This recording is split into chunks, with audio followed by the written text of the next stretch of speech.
God, it's so cold. I can't even speak properly. Didn't even get to cross.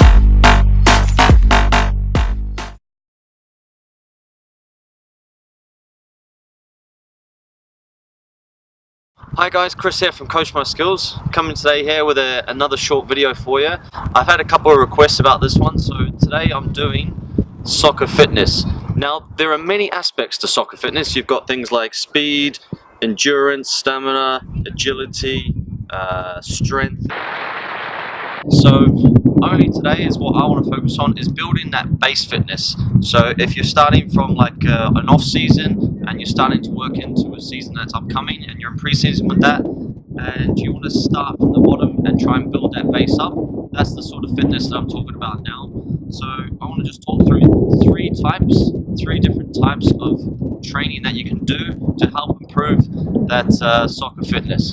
So just before you get started with any fitness work, of course it's important with these things to warm up properly. Now I'm not going to talk about a warm up today, maybe we'll do that in another video, but make sure that you warm up properly.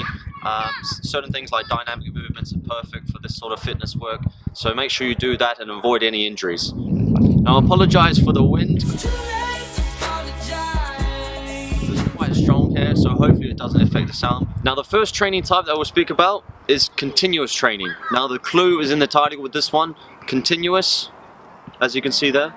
So it's a form of training that is a low aerobic training, so you're doing it at low intensity, but you do it for a longer period of time. So that's something like, you know, if you go into the gym, you're 30 minutes on a bicycle, a low intensity, keep it going for 30-40 minutes. It's a long period, so this is a good sort of training to begin with. It's a baseline training. So for the first, I would recommend for the first 1 to 2 weeks of your initial training of your off season, you stick to continuous training to try and build that base up of your fitness.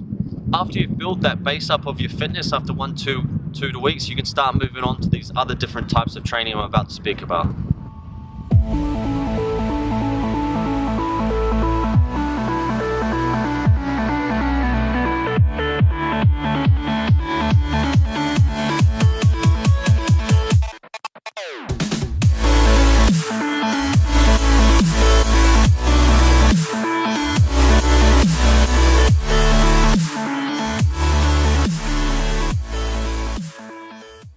So after having been doing that continuous training for a period of 1 to 2 weeks, the second type of training that you can now incorporate into your off-season sort of program is fartlek training.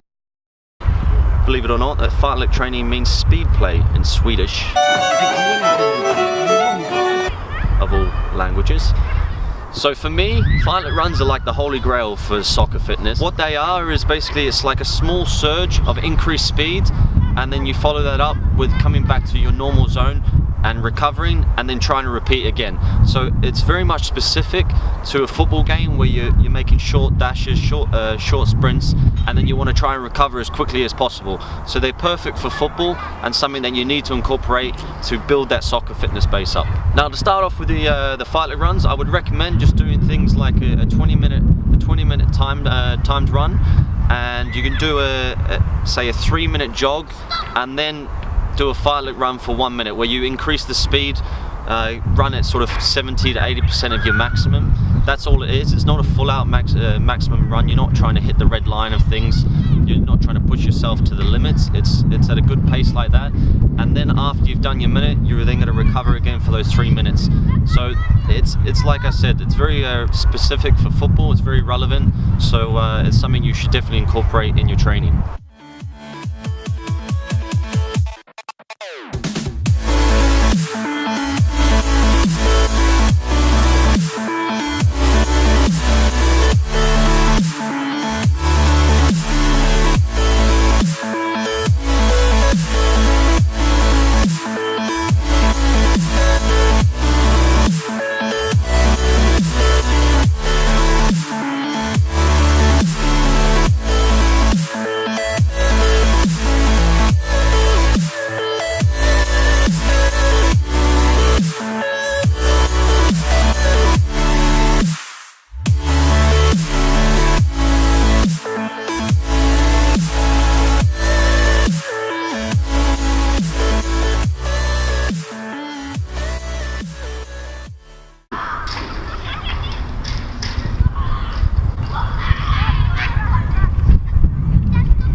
Okay, but you got the first continuous training. The second thing is your fight leg training, and then you want to incorporate the last thing that I think is essential for football players as well, is interval training. Now, interval training could seem a little bit similar to the fight leg training, but I can assure you it's not. And what that is a higher intense for shorter periods of time, but the rest is almost equivalent to the amount of time that you're working. So for example, you might work for a high intensity of 90%, so you're almost close to your maximum for a minute, but then your rest is only a minute or a minute and a half. So it's a lot more intense, but it's a lot shorter period. So a little bit like the fight leg training as well, with the interval training, it's important to focus as well on the recovery. So it's like when you're recovering, your body is also adapting as well. So it is part of the process that when you put in the work in and you're recovering, you focus on the recovery as well, because as you're doing it, your body makes changes, you're becoming a lot more stronger and fitter, and this is perfect for football as well.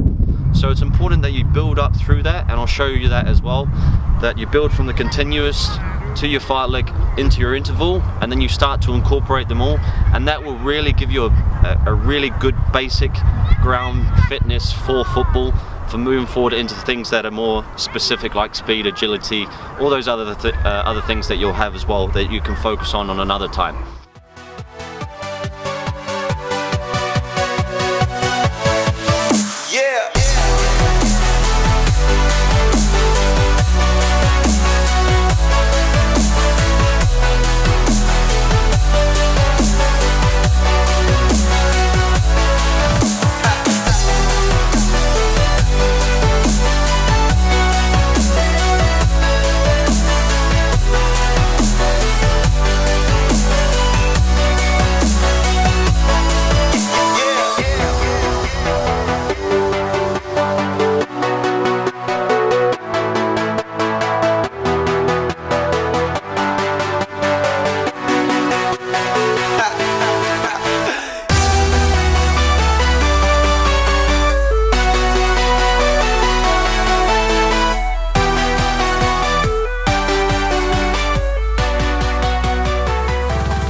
So that's the 3 types of training that I'd recommend to do, especially if you're doing an off-season program. To the people that requested this video, thank you very much. I picked probably the worst day to do it. It's so cold, and yeah, but I hope that it's useful for you. So thanks for watching. I hope you enjoyed the video. If you did, give it a thumbs up.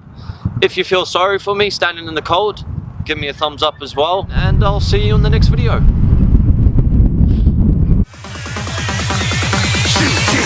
Didn't even get to bronze.